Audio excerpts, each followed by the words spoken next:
প্রিয় চাকরি প্রার্থী সবাইকে স্বাগত জানাচ্ছি। আসসালামু আলাইকুম। আজকে দেখাবো গণিতের লেকচার 2 সুদ কষার উপরে। গত একটা ক্লাস করা হয়েছে, 1 নম্বর ক্লাস। যদি সেটাকে দেখে না থাকেন তাহলে সেটা দেখে আসতে পারেন। আর ওখানে সমস্ত কিছু সুদ কষার অঙ্কের আসল বা মূলধন, মুনাফা, শতকরা মুনাফা, মুনাফার হার, সময়, এগুলো দেখানো হয়েছে। এখন আজকে আমি একটা অঙ্ক নিয়েছি। দেখেন, এই 1 নম্বর একটা অঙ্ক, যে অঙ্কটা লেখা আছে যে শতকরা বার্ষিক কত হার সুদে 700 টাকার 5 বছরের সুদ 105 টাকা হবে। শতকরা বার্ষিক কত হার সুদে, অর্থাৎ শতকরা মুনাফার হার 100 টাকা, অর্থাৎ 100 টাকায় কত টাকা হলে 700 টাকার 5 বছরের সুদ 105 টাকা হবে। 700 টাকার, অর্থাৎ এই আসল হচ্ছে 700 টাকা। 700 টাকা যদি 5 বছর কোনো জায়গায় বিনিয়োগ করা হয়, সেখানে 105 টাকা মুনাফা আসে বা সুদ আসে। তাহলে সেইখানে মুনাফার হারটা কত ছিল,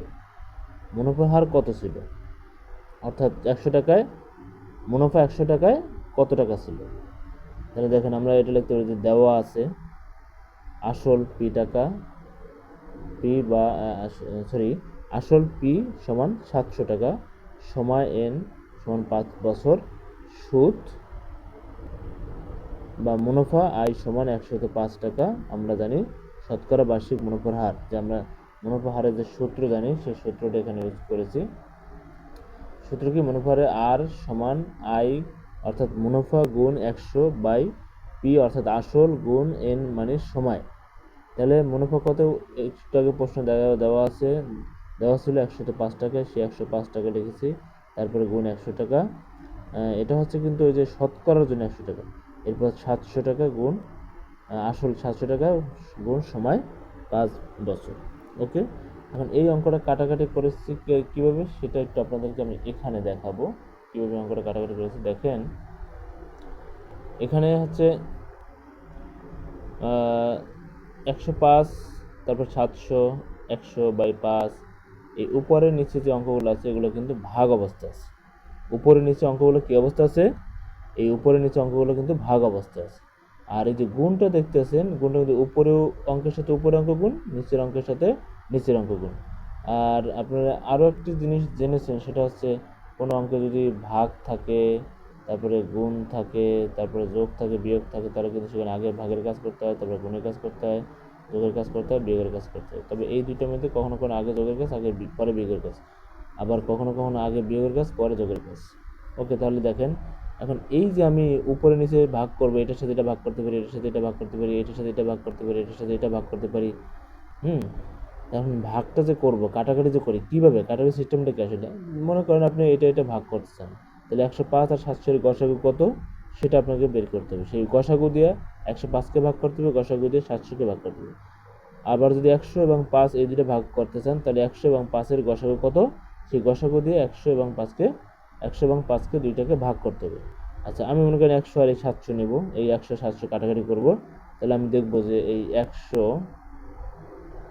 আর 700-এর গসাগু কত। এই যে এই সিস্টেমটা বের করা, এটার নাম হচ্ছে ইউক্লিডীয় পদ্ধতি। 100 দিয়ে 700কে ভাগ করলে কত হবে? 7 হবে। তো 100-এর মধ্যে 7 বার যায়, এই 700 বাক্সের 0। এই যে 100 রয়ে গেছে বাম পাশে ভাজক আকারে, এই ভাজকটা কিন্তু গসাগু। তাহলে এই গসাগু 100 দিয়ে এই 100কে ভাগ করলে ফল হবে 1, এই 700কে ভাগ করলে ফল হবে 7। এবার দেখেন, এই 5 আর 105, 5 আর 105-এর গসাগু কিন্তু 5, 5 দিয়ে 5কে ভাগ করলে 1 হবে, 5 দিয়ে 105কে ভাগ করলে 21 হবে। এরপরে এই 7 আর 21-এর গসাগু কিন্তু 7-এর গসাগু আর 21-এর গসাগু হচ্ছে 7, 7 দিয়ে 7কে ভাগ করলে 1 হয়, 7 দিয়ে 21কে ভাগ করলে 3 হয়। টোটালি কি দাঁড়ালো? 3%। দেখেন, এই যে আমি এখানে কিন্তু লিখে দিয়েছি যে 3%, এখানে লিখে দিয়েছি কিন্তু 3%, ঠিক আছে? আচ্ছা, 3 টাকা, প্রথমে 3 টাকা লাগতো, উত্তরে গিয়ে 3% লিখতে হবে। ওকে, এখন আমরা আরেকটা অঙ্ক দেখব। একটু অঙ্ক আছে, দেখেন, এটা হচ্ছে 10% মুনাফায় 3000 টাকা এবং 4% মুনাফায় 2,000 টাকা বিনিয়োগ করলে মূলধনের উপর গড়ে শতকরা কত হারে মুনাফা পাওয়া যাবে? দেখেন, 3,000 টাকা যদি 10% হারে এবং 2,000 টাকা যদি 8% হারে, অঙ্কটা কিন্তু ইংলিশে দিয়েছি, কেন এই অঙ্কটা 37তম বিসিএসে চলে আসছিল, 37তম বিসিএস এবং ব্যাংকে দুই জায়গায় অঙ্কটা আসছে 10%। দেখেন,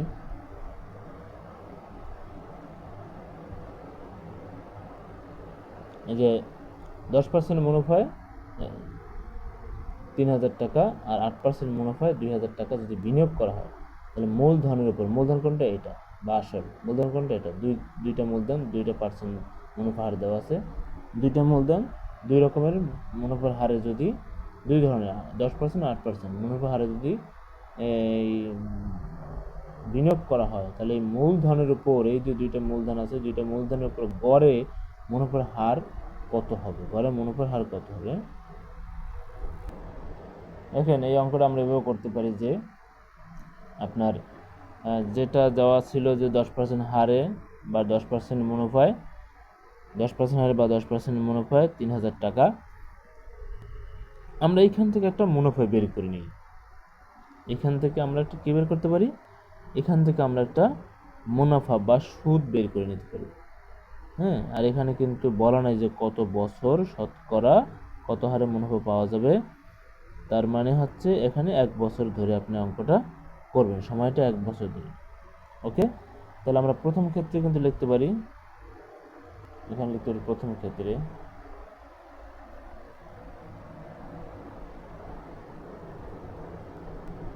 প্রথম ক্ষেত্রে কি দেওয়া আছে? প্রথম ক্ষেত্রে কিন্তু আছে মুনাফার হার, মুনাফার হার দেওয়া আছে।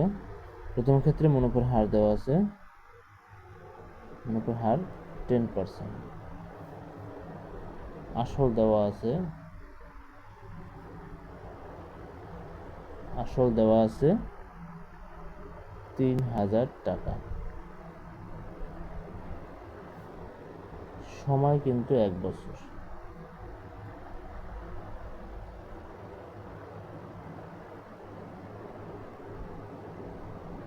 সময় 1 বছর। তাহলে আমরা লিখতে পারি, আমরা জানি,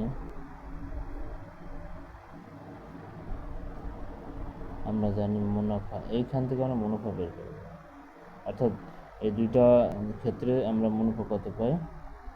মুনাফা, তা যেহেতু দুইটা মুনাফা বের করতে হয়, এই জন্য প্রথমটা মুনাফা 1 বের করে আমরা মুনাফার জন্য কি সূত্র? কি PRN। দেখেন, আসল আছে, আসল এখানে আছে, তারপরে অঙ্কের মধ্যেই ছিল, প্রশ্নের মধ্যেই কিন্তু আসল ছিল, মুনাফা হার আছে, সময় আছে। তাহলে আমরা এই অঙ্কটা সহজে বের করে ফেলতে পারবো। আসল 3,000 টাকা, মুনাফার হার কত? 10%, অর্থাৎ 100 টাকায়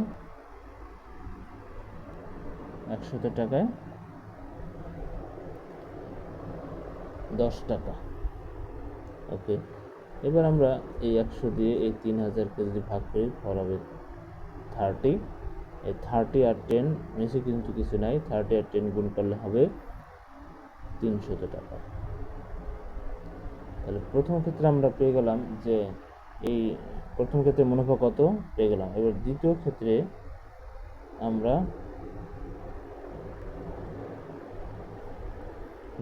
আবার মুনাফা বের করি। আমরা মুনাফার সূত্র লিখি পি। চাইলে দ্বিতীয় ক্ষেত্রে কিন্তু মুনাফার হার 8%, তারপরে আসল হচ্ছে 2,000 টাকা, সেটাও লিখে নিতে পারি আমরা। তাহলে আসল হচ্ছে, ইংলিশে লিখবো 2,000 টাকা, কারণ বইতে ইংলিশে লেখা আছে, সমস্যা নেই, ইংলিশ বাংলা যেটা লেখেন কোনো প্রবলেম নাই। ব্যাংকে এবং বিসিএসে দুই জায়গায় অঙ্কটা এসেছে। এরপরে আর 8%, অর্থাৎ 100 টাকা 8 টাকা, এটা ভাগ করলে হবে 20, 20 দিয়ে দ্বিগুণ করি, 8 20 কত হয়? দেখেন, 8 দ্বিগুণে 16 আর 100 60, 160 টাকা। এখন আমরা এই দুইটা যে মুনাফা বেড়েছে, এখন আমরা এইখানে একটা কথা, এখানে মুনাফা 2 লিখে দিই, কারণ এর আগেরটা মুনাফা 1 বের করেছি, আর এখন এটা মুনাফা 2 বের করি। ওকে, তাহলে মোট মুনাফা আমরা লিখতে পারি মোট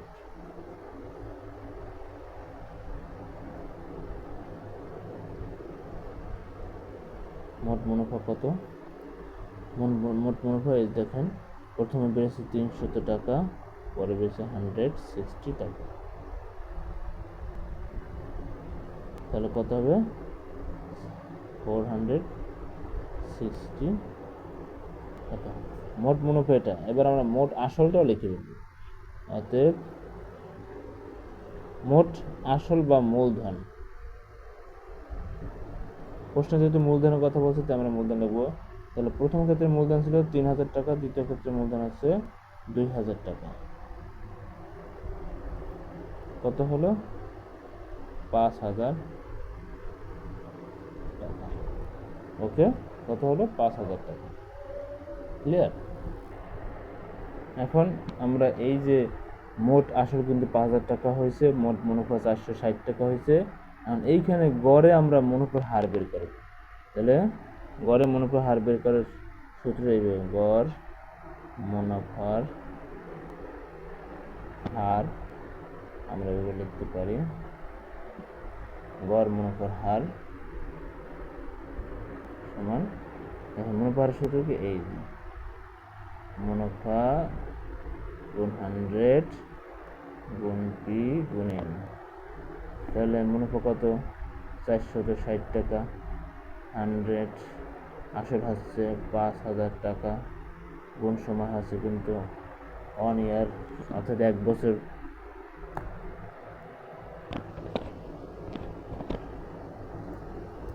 বছর। এখন দেখেন এই যে এটার সাথে এটা যদি ভাগ করি 50 দিয়া, এবার এই 0 কাটা দিই আমরা। এবার 5 দিয়া 46কে ভাগ করব। দেখেন 5 দিয়ে যদি 46কে ভাগ করি, 5 46 যাবে কতবার? 5 9 45, তাহলে 9 বার যাবে, এখানে 45। এবার থাকে 1, বাক্সে থাকে 1, অনেক মধ্যে যায় না গেলে কি করতে হবে? এই যে 5 দিয়ে 1কে ভাগ করতে হবে, ভাগ যায় না, এই জন্য এখানে একটা দশমিক দেবো ফলে, আর এখানে একটা 0 দেবে। আর কতবার যায়? 2 বার যাবে।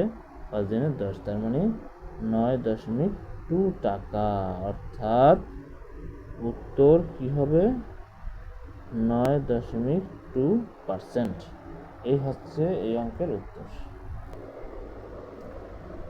ওকে, দেখেন 3 নম্বর অঙ্কটা দেখেন। 3 নম্বর অঙ্কে বলা আছে যে রকিব সাহেব 3,73,899 টাকা ব্যাংকে রাখলেন। 7/2 বছর পর তিনি আসল টাকার 1/4 সুদ পেলেন। অর্থাৎ ওনার আসল কোন টাকা? এই যেটা ব্যাংকে জমা রেখেছেন, তিনি ব্যাংকে যেটা জমা রেখেছেন সেটা হচ্ছে তার আসল। এই আসল টাকাটা ব্যাংকে রাখছে 7/2 বছর। রাখার পর তিনি এই টাকার উপর, এই টাকা থেকে এই টাকাকে 4 ভাগ করে 4, অর্থাৎ 1/4 টাকা, এটাকে এই টাকাটাকে ভাগ করে উনি 1/4 সুদ পেয়েছেন। তাহলে ব্যাংকের সুদের হার কত ছিল? অর্থাৎ ব্যাংকের মুনাফার হার কত ছিল? দেখেন, অর্থাৎ ব্যাংকের মুনাফার হার কত ছিল? ব্যাংকের মুনাফার হার কত ছিল? ব্যাংকের মুনাফার হার বা সুদের হার কত ছিল? এটা বের করতে হলে আমাকে আগে বের করতে হবে তিনি মোট কত টাকা সুদ পেয়েছেন, সেটা আগে বের করতে হবে। কেন? এই যে বলাই তো আছে যে এত টাকা তিনি ব্যাংকে জমা রাখলেন এত বছরের জন্য, রাখার পর এত বছর পর এই টাকার, এই যে আসল যেটা আছে, সেই আসল টাকা যেটা জমা রাখছে সেই টাকার 1/4 উনি সুদ পাইছে। তাহলে ওটা হচ্ছে তার মোট সুদ। তিনি মোট 3,73,899 টাকা রেখে তিনি 7 বছর, অর্থাৎ 7.5 বছর পরে উনি টাকা পেয়েছে 1/4 এই টাকার, এই টাকাটার 1/4 তিনি সুদ পেয়েছে। তাহলে বের করতে হচ্ছে সুদের হার, তার মানে এটা তো মোট সুদ। তার সুদের হার কত? এই সুদের হার বের করতে হলে আমাকে আগে বের করতে হবে তিনি কত টাকা মোট সুদ পেয়েছেন। সেটার জন্য আমাকে লিখতে হবে, দেওয়া আছে এটার জন্য আমরা লিখতে পারি দেওয়া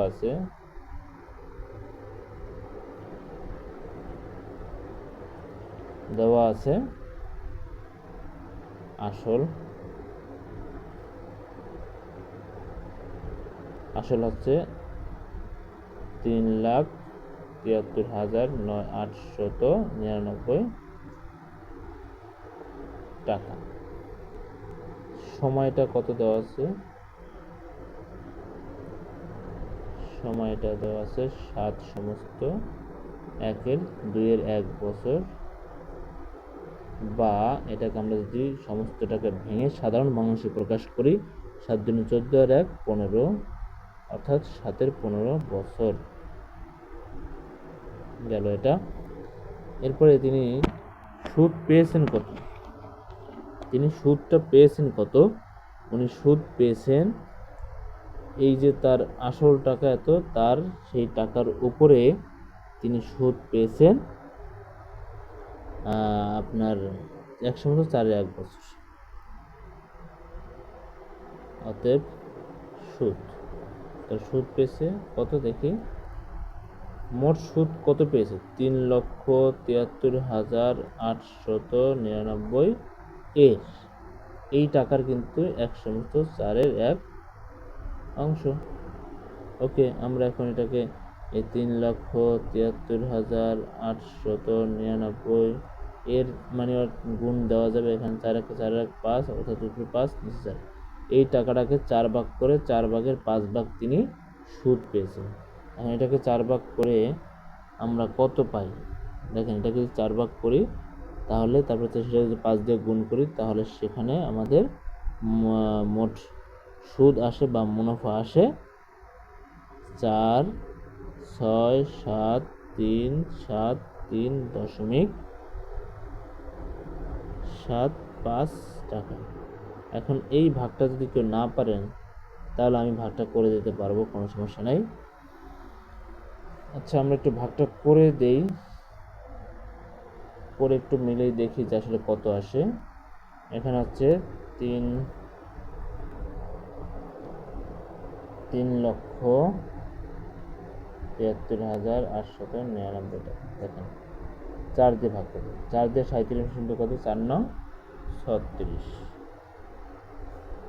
থাকে 1, এখানে 13, তারপরে আপনার 4 13 মধ্যে যায় 3 4 12, আবার থাকে 1, এখানে আছে 8 9 8 18, 4 4 16, থাকে 2, 9 আছে, 4 7 28, 1 থাকে আবার 19, এখানে থাকে কত?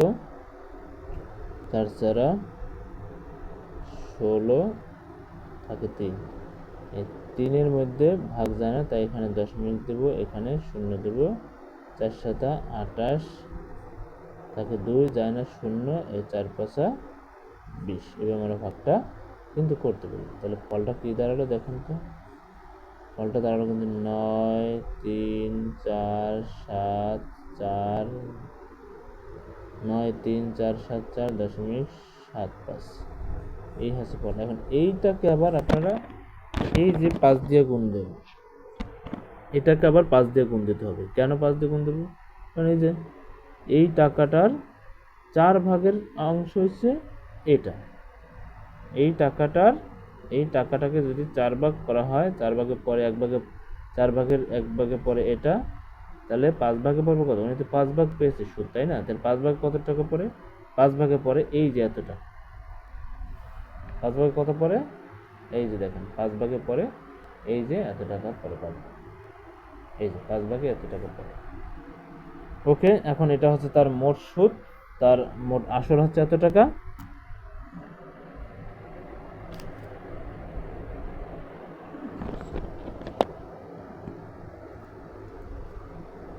তার আসল হচ্ছে এত টাকা।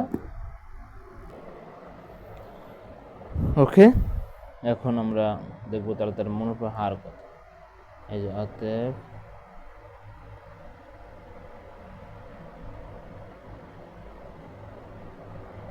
মুনাফার হার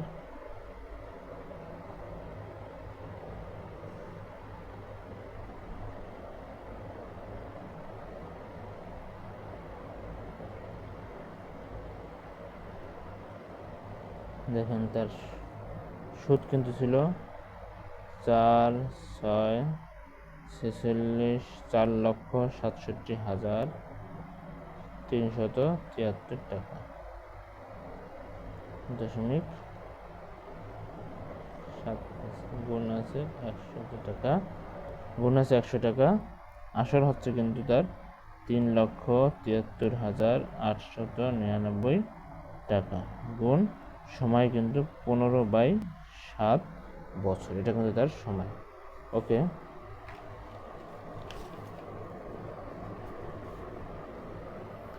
দেখেন এখন এই অঙ্কটা যদি কাটাকাটি আমরা করি তাহলে তার ফল কি দাঁড়াবে?